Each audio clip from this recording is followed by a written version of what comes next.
It's time now for Perspective. Declan Walsh is currently the chief Africa correspondent for the New York Times. But before that, he worked for 9 years on assignment in Pakistan until one day, without warning, he was ordered to leave. His search for an explanation for why he was deported, along with vivid accounts of the people he encountered during his reporting, form the basis of his latest book, The 9 Lives of Pakistan. Declan Walsh is my guest today. Thank you very much indeed for speaking to us here on France 24 today. You worked as a correspondent in Pakistan for almost a decade, first for The Guardian, then for the New York Times. What drew you to Pakistan, and then what made you stay for so long?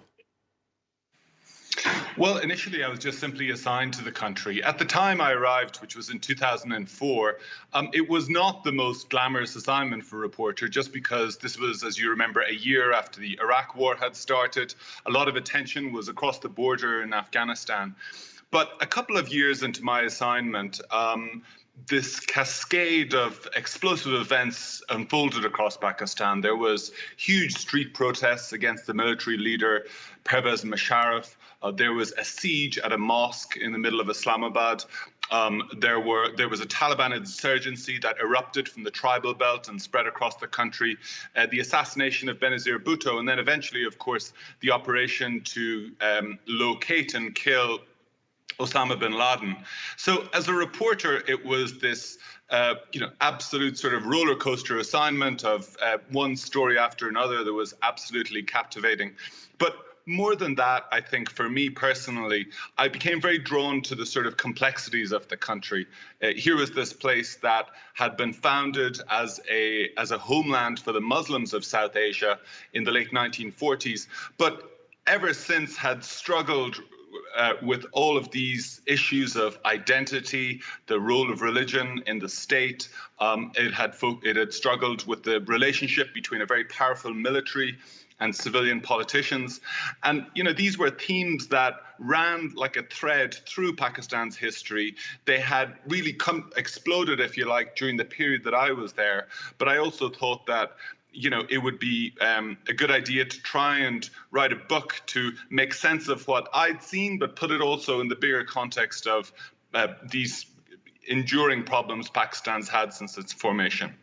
The subtitle of your book is Dispatches from a Divided Nation.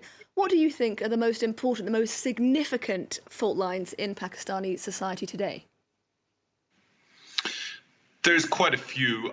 As I said, one of the most obvious ones is the struggle for power between the military and the civilians. This is a country where the military has been directly in charge for over half of its history.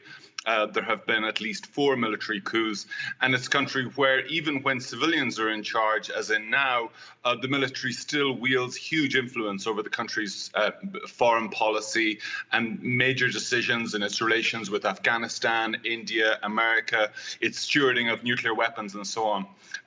There are also core issues about the relationship between the state and Islam in particular. This is a country that was founded, as I said, as a homeland for Muslims, but has always really struggled to reconcile its identity as, on the one hand, a democracy and a country that, according to its founding father, aspired to actually quite secular ideas, as a country where all faiths, in fact, could prosper, and a place where, the state has at times used religion as a way to fight its battles. There has been support for Islamist militant groups that continues over the years, and there's also been a sort of an ideological opening that has given space to extremist groups. In recent years, we've seen particularly this phenomenon of blasphemy prosecutions in Pakistan has gone from being something that were actually relatively rare to, vigilante actions by ordinary citizens against people who are accused of breaking the country's blasphemy laws. And that's been a very worrisome phenomenon that has taken a sort of political form in recent years, where, entire political parties that stand up for this very repressive blasphemy legislation have gained a national voice and staged rallies across the country. So you see a country where, on the one hand, you have a lot of these very complicated forces clashing. And on the other hand, it was also a place where I found so many people who were, so impressive, fighting for a very different vision for their country. And the struggle between these two forces is something that I tried to capture in the book. Going back just a second to what you were saying about blasphemy laws, in recent weeks we've seen huge protests across Pakistan against French President Emmanuel Macron after his robust defence of the right to offend in the wake of the murder of schoolteacher Samuel Paty. How, in your opinion, do most Pakistanis see the West? Because we've been talking largely about how Pakistan is seen from abroad. Well, I think when it comes to the blasphemy issue in particular, many Pakistanis recognize, even more progressive, liberal Pakistanis, that the veneration of the Prophet Muhammad and is something that is very core to the religious identity of many Pakistanis. Many Pakistanis come from the Barelvi school of Islam, of Sunni Islam, and the veneration of the Prophet Muhammad, as they call it, is very core to that, and people are very sensitive about that. And they do see, I think, broadly across Pakistani society, that in the West there is often an unwillingness to be sensitive to those sensitivities, if you like. But on the other hand, there is also, of course, inside the country, a problem of vigilante action against people who, are deemed to have offended the norms or the laws around blasphemy. Those vigilante actions have taken very alarming turns in recent years.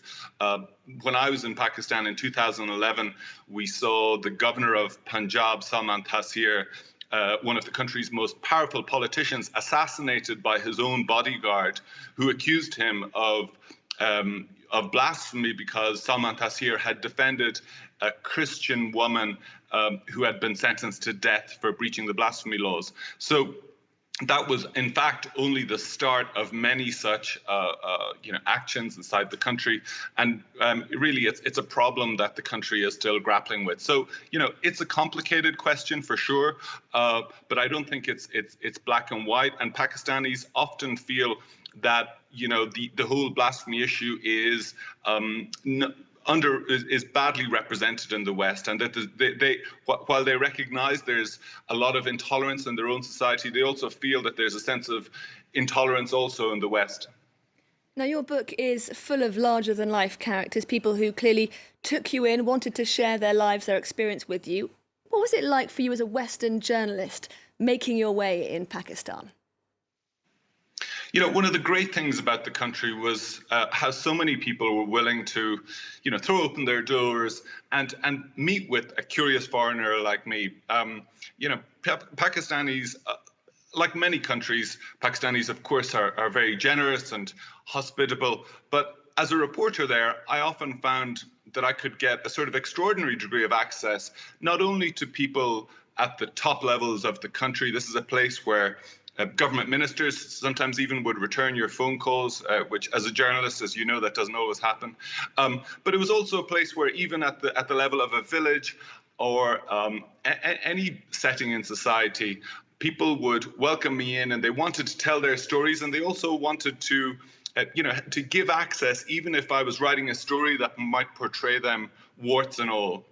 So for me, that was one of the... Sorry, didn't mean to interrupt. You've got a slight lag on the audio there. Just time for one last question, I'm afraid. The title of your book is The 9 Lives of Pakistan, and you do follow the lives of 9 different characters, 5 of whom are actually dead, killed by the end of your book, whether by jihadists or security forces.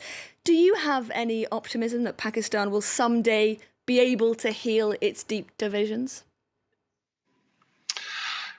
That's a great question. The people have been predicting the end of Pakistan actually for some decades now. It's been through so many traumas. It had, a war in 1971 where half the country split away to become Bangladesh. It's had all of the recent dramas, including, the humiliation and the embarrassment of the capture of bin Laden. And yet, despite all of that, the country endures. And when I was there, like I said, I saw, so many of these problems playing out in real time in front of us. But at the same time, I also saw a lot of young people who, had a different vision for their country. And I don't think that struggle is resolved yet. Declan Walsh, I'm so sorry, we're going to have to leave it there. Declan Walsh, Chief Africa Correspondent for the New York Times, and of course, author of The 9 Lives of Pakistan. Thank you. Thank you. Well, that's all we have time for right now, but coming up next, the interview with the Irish Foreign Minister who speaks to France 24.